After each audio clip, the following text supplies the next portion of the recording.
So we're going to talk now about 7 health hacks to help you thrive and enhance your health. So these are a lot of these things are going to be simple things you can do at home.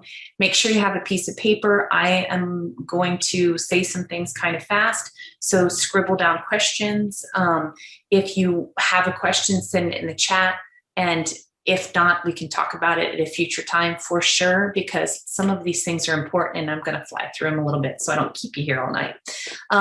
The number one important thing for stress and decreasing stress and increasing health is you need to hack your sleep.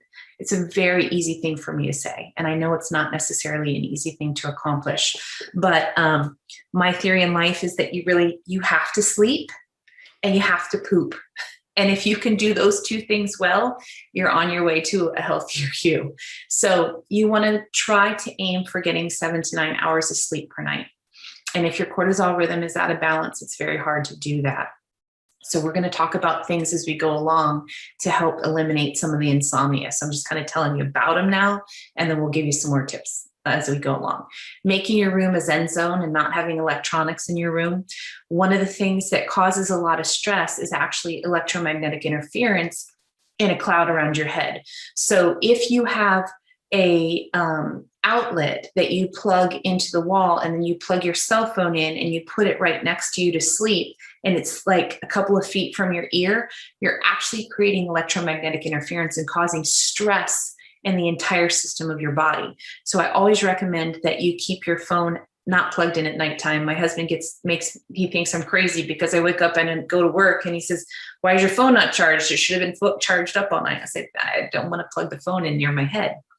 So even putting your phone into airplane mode at nighttime will help to change the electromagnetics of it. And you can still use your alarm clock that way. So that's one of the tips for nighttime sleeping. Good pillow, good bed and pillow. So if you have a 25-year-old pillow that's a bed that's sagging in the middle, you may want to invest in some kind of bed. I'm not going to tell you what kind of bed you need.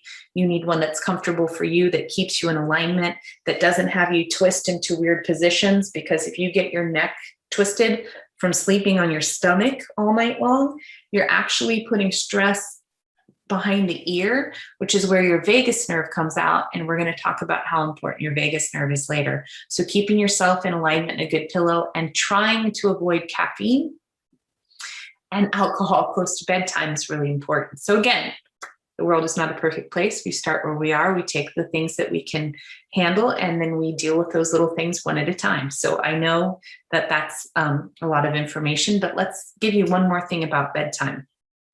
A lot of people read books on their cell phone now, or they go onto social media at nighttime. And what I want to say is, I have somebody texting me on my phone, so I want to make sure that I am getting all of this stuff in. Yeah, I'm good. Thanks, Kendall. I appreciate that. So blue light at nighttime. A lot of us are on our phones. I can't even get away from my phone during a live webinar. And those phones will emit blue light, and blue light can cause a lot of stress on the nervous system and to the other systems of our body. So if you have an Apple phone, one of the things you want to take a look at is go to the display and brightness settings and go to the night shift setting.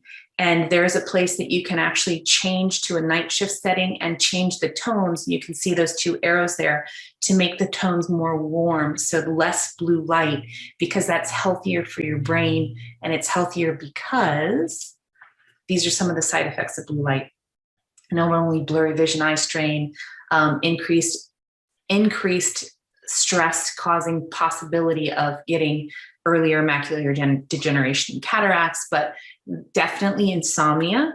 And there are some studies that show that there's an increased risk of different kinds of cancers, ADHD, obesity, and depression from blue light. So if you can't find that place on your phone to change the blue light to make it a blue light blocker, you can actually get blue light blocking glasses.